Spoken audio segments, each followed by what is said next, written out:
Night is fight night. Somebody go night, night.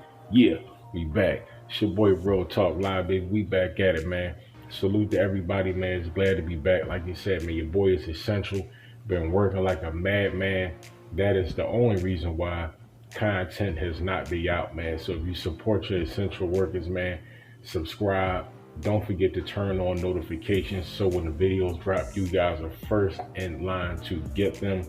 It is going to be a fantastic weekend of boxing, and we're going to be talking about Philly's own Jaron Boots Ennis versus South Africa's own Chris Van Heerden. Fight fans, it is going to be a good one. They are both fighting for the Interim IBO title. This is Jaron Boots Ennis' first title shot. You guys know I support Boots. More importantly, Boots support Boots. He's been talking about, man, I'm going to get that title shot 2020, 2021.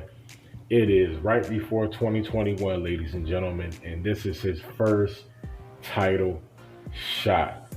Boots Ennis stands at 26-0 with 24 knockouts. 16 knockouts straight, ladies and gentlemen. Will this be number 17? Chris Van Heerden comes into this fight at 28-2-1 with 12 knockouts. Chris Van Heerden's most notable last fight is the loss to none other than Errol Spence Jr. But Chris Van Heerden has been on an excellent win streak. He's won, I believe, 14 of his last 15 fights. It's going to be good. Now, Jaron Boots Ennis, one of the bright lights in boxing. Some people say he's a top prospect. Some people is putting him at contender status. Keep it real with you guys. I'm putting Boots at contender status. I believe that he can face up against any of the top welterweights in the division. Now, I want to see how Boots does in this fight. If Boots becomes a champion in this fight, ladies and gentlemen, this changes the game.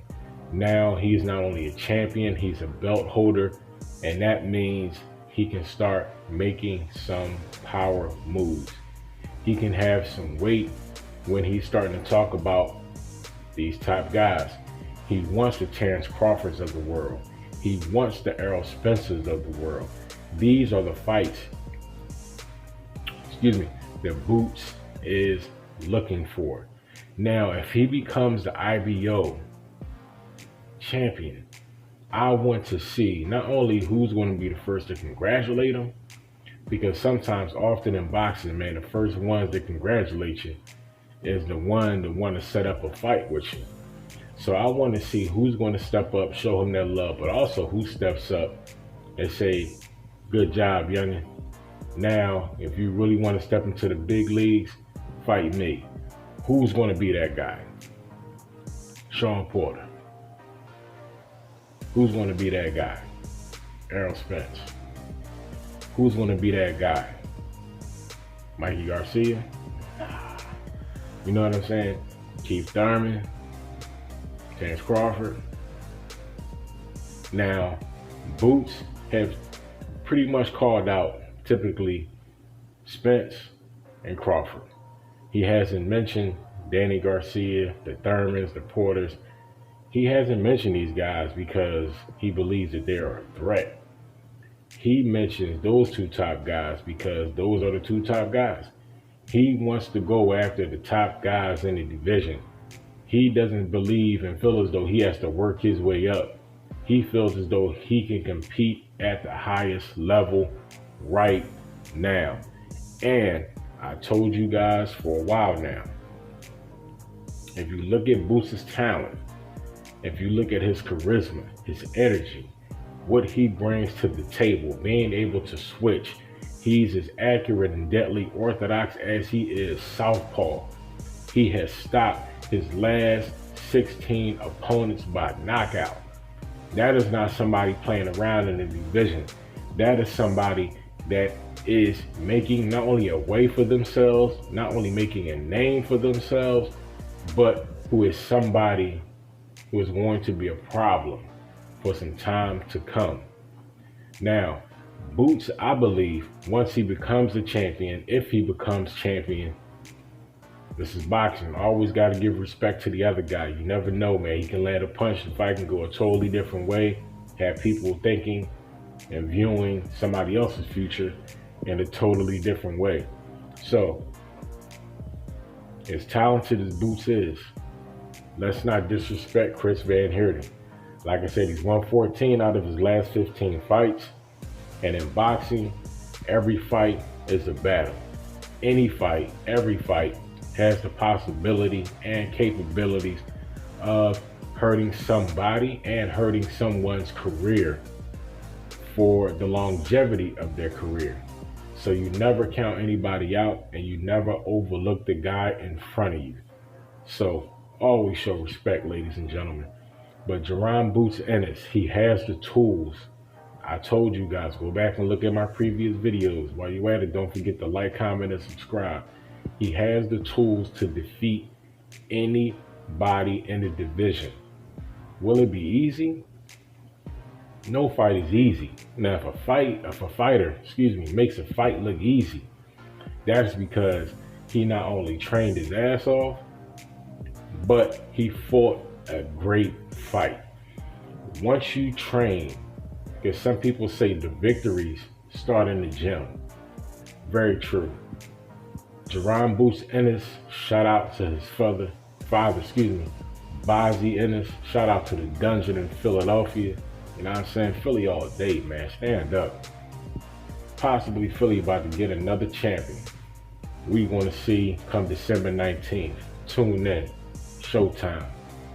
Now, Bozzy, one of the great premier trainers in boxing, definitely in Philadelphia. You know what I'm saying? He trains not only his fighters, but he trains his son to be not only offensively explosive and sharp and precise, but also defensively sound and tight and gifted. Jaron Boots Ennis possesses both of these characteristics, ladies and gentlemen. He's offensively explosive and defensively sound.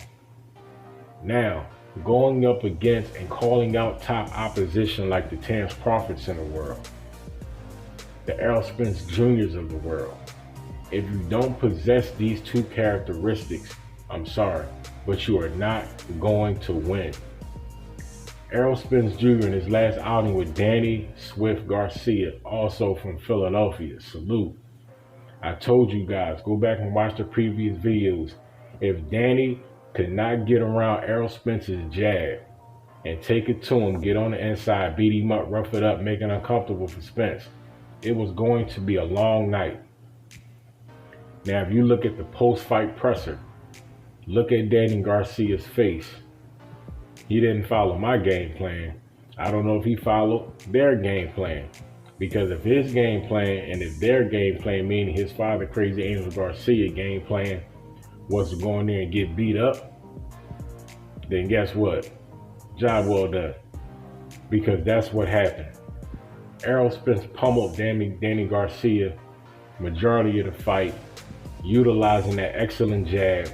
Errol Spence's hand placement was beautiful in that fight. He blocked and parried a lot of Danny's punches. Danny's timing never found his mark in this fight. Errol Spence offset Danny Garcia the whole fight. Beautiful fight. And now, if Boots Ennis fought Errol Spence Jr., it'd be a different fight. Because Jaron Boots Ennis is offensively different from Danny Garcia. Is defensively different from Danny Garcia. Boots has great footwork, fast, explosive, has power, can switch. He's dangerous. Boots has said himself, a lot of the top guys in the division, they don't want to fight him. Once he becomes the champion in the welterweight division, will that narrative change? We shall see. We shall see. Now, if it does, for years to come, ladies and gentlemen, mark my words, you will not only have some good fights, but you will have some or one of the greatest champions in boxing. Jaron is that special. He is that special. He comes from a fighting family. Both his brothers ranked when they fought. And he's coming from a fighting city. You know what I'm saying? Philly don't raise no scrubs.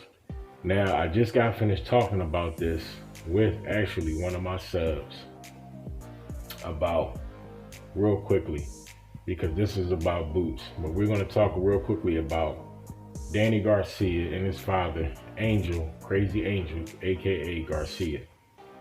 I believe that Danny needs to move on from his father. He took him as far as he can go.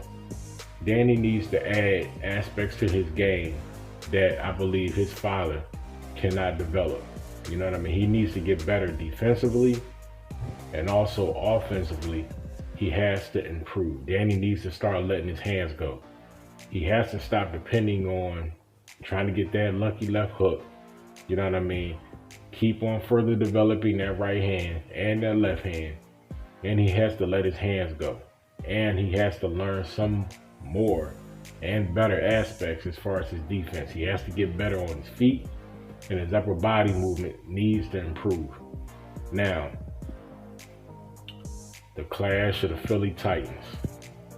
Could Jaron Boots Ennis and Danny Swift Garcia fight? Yes. I believe that could possibly be a fight in the future. Who knows? That could be. I don't know if Danny Swift Garcia, I believe that he's probably going to have to, in my opinion, he should have another fight or two before he is in title contention. But depending upon his standing at the PBC and Al Heyman, who knows? His next fight could possibly, be a title fight. Now, with Boots possibly becoming the IBO champion in his fight tomorrow, December 19th on Showtime.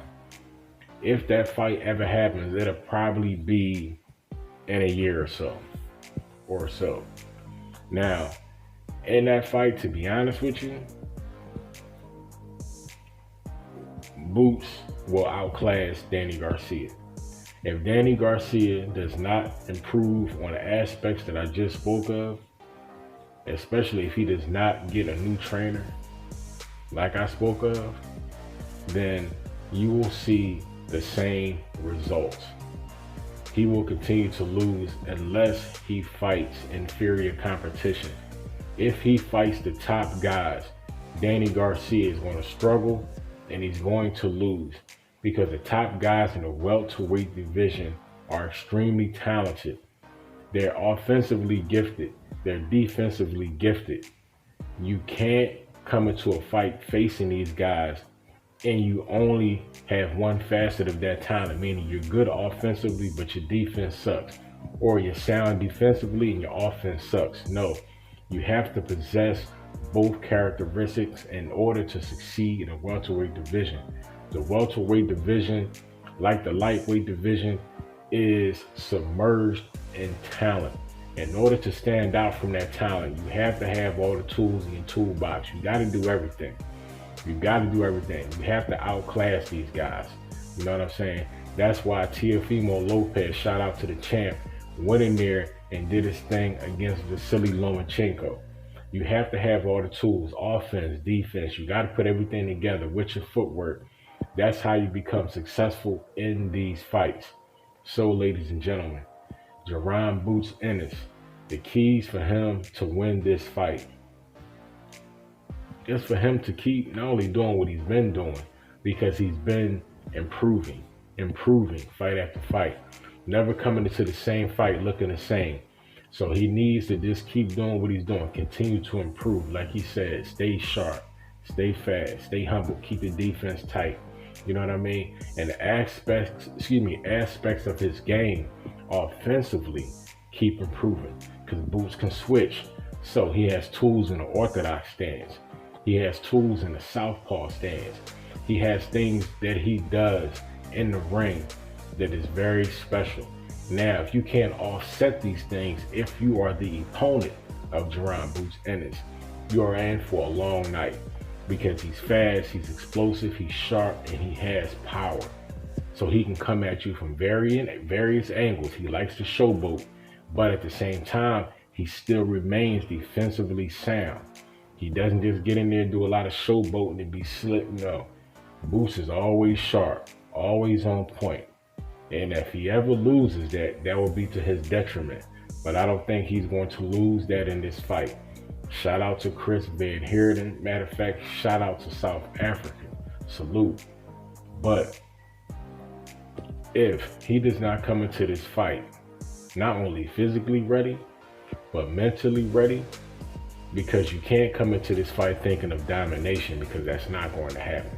You need to come into this fight thinking about it as a fight. You have to make this challenging for Boots. You got to make it ugly, because he's going to try to make this thing look pretty. He's going out there in dominant fashion and wants to dominate his opponents. That's how he's been getting these knockouts. Now, if Boots goes in there and dominates, so let's just say, I like to say from the first half of the fight. From the first half of this fight is going to say a lot. Who's ever up on the scorecards in the first half of this fight is particularly, in my opinion, is going to be favored to win this fight. Now, will it be Jaron Boots Ennis? Because Boots doesn't come out really stagnant. He comes out pretty active. So if he's active and continues to be active throughout the first 6 rounds of this fight, it's going to be a problem, because he's only going to gain confidence as the fight progresses. Now, from what I've seen, as the fight goes into the later rounds, Boots does not lose his power. So he remains in good shape. So if Chris Van Heerden really can't put any damage on Boots, if he really can't touch him, as the fight progresses, Boots is going to get him out of there. And Jaron Boots Ennis will get knockout number 17. And it's going to come fairly easy. So Chris Van Heerden, we have to see how and see what he brings to the table coming into this fight. The first round of this fight is going to tell how this story shall end. But it's going to be a great night of boxing. You also have Canelo versus Caleb Smith. You know what I'm saying? So it's going to be a very good night of boxing, man. Matter of fact, the Canelo and Caleb Smith video will be coming pretty much after this one. So don't forget to like, comment, and subscribe. Once you see that video, like I said, turn on your notifications so when that Canelo and Caleb Smith video drops, you'll be able to hit that button and enjoy. So subscribe, hit that bell, the one that's all the way up, hit everything so you get all the notifications. Remember, man, your boy is essential out here, man, doing this thing for you guys. So salute to the family. You guys stay humble, stay blessed, stay motivated, enjoy the fight, because it's fight night. It's fight night. Somebody go night. Somebody going to sleep. Check us out. Don't forget to like, comment, and subscribe. Catch you guys on the next one, man. Stay blessed, stay humble, stay motivated. Protect yourself at all times. Guard up, mask up, because it's a war going on outside, and ain't none of us safe from it. Catch you guys on the next one. Peace.